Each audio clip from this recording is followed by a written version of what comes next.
ताकत के लिए अपने सैनिकों का खून पीने वाले राजा से लेकर 11 लाख किलो सोने की खान तक आर्कियोलॉजिकल डिस्कवरीज में हमें अक्सर कुछ न कुछ हैरान करने वाला देखने को मिलता है। आइए जानते हैं ऐसी ही 10 हैरान करने वाली रीसेंट डिस्कवरीज के बारे में। Number 10, gigantic diamond. कनाडा की mining company Lucara Diamond Corp ने हाल ही में दुनिया का सबसे बड़ा हीरा खोज निकाला। ये लगभग 998 कैरेट का है। बोत्सवाना में मिला ये हीरा काफी ज्यादा हैरान करने वाला है, क्योंकि इस क्वालिटी के केवल अब तक 5 ही हीरे ढूंढे गए हैं। हालांकि दोस्तों, दुख इस बात का है कि अपनी इस शेप में ये हमेशा के लिए नहीं रहने वाला, क्योंकि कंपनी प्लान कर रही है कि इसे टुकड़ों में तोड़ दिया जाए। ये इस कंपनी का पहला बड़ा हीरा नहीं है। इससे पहले उन्होंने साल 2014 में एक हीरा ढूंढा था जो कि 1101 कैरेट का था। उन्होंने उसे $53 मिलियन में तोड़कर बेच दिया था। हालांकि अब वो टुकड़ों में एग्जिस्ट करता है, इसलिए उसे सबसे बड़ा हीरा नहीं माना जा सकता। Number 9, biggest bony toothed bird. जब आर्कियोलॉजिस्ट कहीं भी खुदाई करने जाते हैं तब वो ज्यादा से ज्यादा समय खुदाई में देते हैं और मिलने वाली चीजों को स्टोर में रखते जाते हैं। वो चीजें इतनी ज्यादा होती हैं कि उन पर कई बार आर्कियोलॉजिस्ट की नजर नहीं जाती और कई चीजें वैसी की वैसी सालों तक पड़ी रहती हैं। यही हुआ था एक फॉसिल के साथ, जो कि यूनिवर्सिटी ऑफ कैलिफोर्निया में पड़ा रह गया था। यह अंटार्कटिका के किनारे पर ढूंढे गए एक पक्षी का फॉसिल था। जब 1980 के बाद अचानक इस पर आर्कियोलॉजिस्ट की नजर गई तब वो हैरान रह गए, क्योंकि ये एक प्रीहिस्टोरिक पक्षी था। इसका नाम था सीगल और ये तकरीबन 6 मीटर लंबा हुआ करता था। ये क्रीचर 60 मिलियन से भी ज्यादा सालों तक पृथ्वी पर रह चुके हैं। इन्होंने अपने आखिरी के 10 मिलियन साल अंटार्कटिका में बिताए थे, जिससे कि पता चलता है कि अंटार्कटिका एक वक्त पे हरा भरा हुआ करता था। Number 8, massive coral reef. आए दिन समुद्र में बने कोरल रीफ यानी कि पत्थर के ब्रिज खत्म होते जा रहे हैं।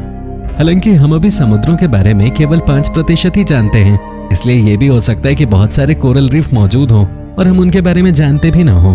खैर दोस्तों, यही हुआ जब ऑस्ट्रेलिया में 540 फीट हाई कोरल रीफ ढूंढा गया। ये पिछले 120 सालों में मिला सबसे बड़ा कोरल रीफ है। इसे सेबेस्टियन नाम की एक खास मशीन से ढूंढा गया है। बहुत सारी डिस्कवरीज में ये बहुत ज्यादा काम आया है। इसके जरिए एक्वेटिक एनिमल्स की 30 से ज्यादा नई प्रजातियों को भी ढूंढा गया और समुद्र में मौजूद सबसे लंबे क्रीचर्स को भी ढूंढ निकाला गया, जो कि लगभग 45 मीटर लंबा था। इसे सिनेफोरे नाम दिया गया है।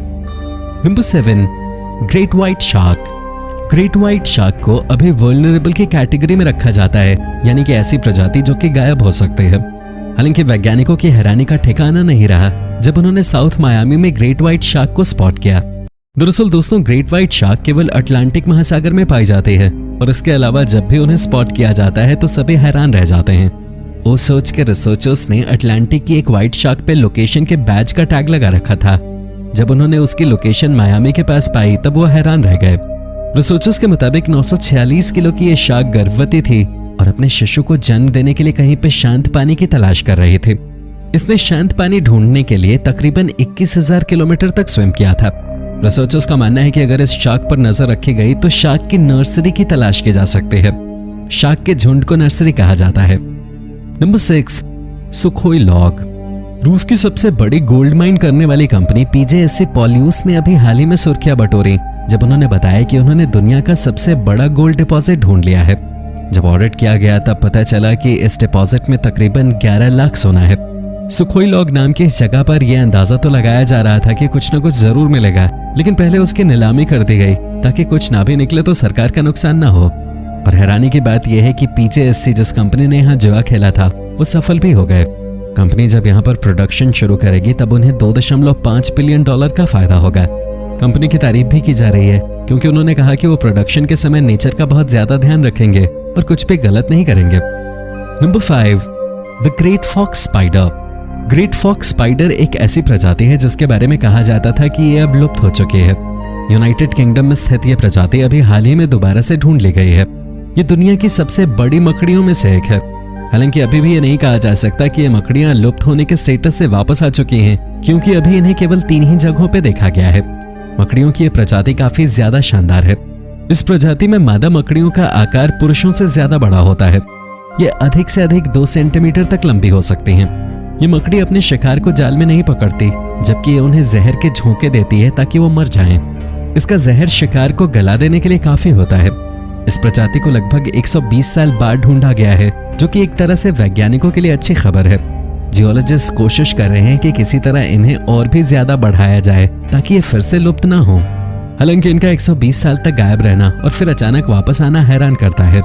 इसे ढूंढने वाली जियोलॉजिस्ट की टीम के एक डॉक्टर ने यह भी कहा था कि ये कभी गायब नहीं हुई। इंसानों को जो नजर नहीं आता वो उसे लुप्त मान लेते हैं। Number 4, pagoda Phoenix. माया सभ्यता के अलग अलग स्ट्रक्चर्स दुनिया में मिलते ही रहते हैं, लेकिन बीते दिनों आर्कियोलॉजिस्ट ने माया सभ्यता से जुड़ा सबसे पुराना स्ट्रक्चर तलाश किया। 1400 मीटर से भी ज्यादा हिस्से में बनी यह साइट लगभग 1000 से 800 ईसा पूर्व यानी कि आज से 2800 साल पहले दक्षिणी मेक्सिको में बनाई गई थी। ये माया सभ्यता का सबसे बड़ा और सबसे पुराना स्ट्रक्चर है। अब इस जगह पे शहर बस चुका है, लेकिन आर्कियोलॉजिस्ट के होश उड़ गए जब उन्होंने शहर के नीचे लिडार की मदद से 15 मीटर का मॉन्यूमेंट ट्रेस किया। ये शहर काफी सामान्य है, इसलिए इसे ट्रेस नहीं किया जा पा रहा था। माया के स्ट्रक्चर काफी ज्यादा हैरान करने वाले हैं, क्योंकि कोई भी ये नहीं समझ पा रहा है कि यहाँ लोग किस तरह से रह रहे थे। हालांकि यहाँ कई एंटीक पाए गए हैं। Number 3, largest cave fish. दुनिया भर की शानदार डिस्कवरीज जानने के बाद अब वक्त है इंडिया के बारे में जानने का। इंडिया में रिसेंटली नॉर्थ ईस्ट हिस्से में एक नई तरह की केव फिश को ढूंढा गया। 45 मीटर लंबी एक केव फिश अब तक की सबसे लंबी केव फिश है। केव फिश उन्हें कहा जाता है जो कि समुद्र या नदियों से अलग गुफाओं या तालाबों के पानी में मौजूद होती हैं। इनके पास खाने के संसाधन बहुत ही ज्यादा कम होते हैं, लेकिन ये फिश बहुत ही ज्यादा शानदार होती है। इसे ढूंढने वाले जियोलॉजिस्ट ने बताया था कि ये मछलियां वेजिटेरियन डाइट पे जिंदा रहती हैं और पूरी तरह से अंधी होती हैं। इस फिश की डिस्कवरी एक नए चैप्टर के खुलने की तरह है, क्योंकि ये फिश इवोल्यूशन प्रोसेस में है। Number 2, ancient Ivory workshop. Pakistan के बनपुर में आर्कियोलॉजिस्ट को कुछ ऐसा मिला जिसने उनके होश उड़ा दिए। ये थी एक 2100 साल पुरानी आइवरी वर्कशॉप। आइवरी उन प्रोडक्ट्स को कहा जाता है जो जानवरों के दांतों से बनाए जाते हैं। दोस्तों, आर्कियोलॉजिस्ट इसलिए नहीं हैरान थे क्योंकि ये जगह 2100 साल पुरानी है, वो इसलिए हैरान थे क्योंकि यहाँ उन्हें 41 किलो से भी ज्यादा भार के आइवरी प्रोडक्ट्स मिले। अगर काउंट की बात की जाए तो तकरीबन 675 पीसेस। ये उस जमाने के थे जब आइवरी प्रोडक्ट्स और गोल्ड की वैल्यू बराबर हुआ करते थे। इनमें से मोस्टली आइवरी इंडियन एलिफेंट्स के दांतों से बनाए गए हैं। इन्हें इराक, ईरान, चीन जैसे देशों में एक्सपोर्ट करने के लिए भेजा जाता था। नंबर 1, क्रोनोसॉरस। दोस्तों, हमारी लिस्ट में पहले नंबर पर है क्रोनोसॉरस। मॉडर्न डे इंसान डायनासोर के बारे में बहुत ही कम जानते हैं और हर साल ही कुछ न कुछ ऐसा मिलता है जो हमें हैरान कर देता है, जैसे ये क्रोनोसॉरस। ये पानी में रहने वाला डायनासोर था। इसका नाम क्रोनोसॉरस ग्रीक टाइटन क्रोना के नाम पर रखा गया था। ऐसा माना जाता है कि क्रोना अपने सैनिकों का खून पिजाया करता था ताकि खुद ताकतवर बना रह सके। क्रोनोसॉरस भी उतना ही खूंखार है। उसके पहले फॉसिल को 1899 में ढूंढा गया और तब से इसकी डिटेल्स के बारे में पता लगाया जा रहा है। 1899 में एक बार मिलने के बाद यह अगली बार मिला कोलंबिया में लगभग 75 साल बाद। दुनिया के 2 हिस्सों में मिलने के कारण यह माना जा रहा है कि क्रोनोसॉरस पूरी दुनिया में फैला हुआ था। दोस्तों, क्रोनोसॉरस बीच से क्रोकोडाइल की तरह, पूंछ से शार्क की तरह और हेड से एलिगेटर की तरह हुआ करते थे।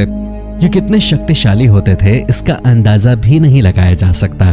तो दोस्तों, ये थी हैरान कर देने वाली रीसेंट डिस्कवरीज।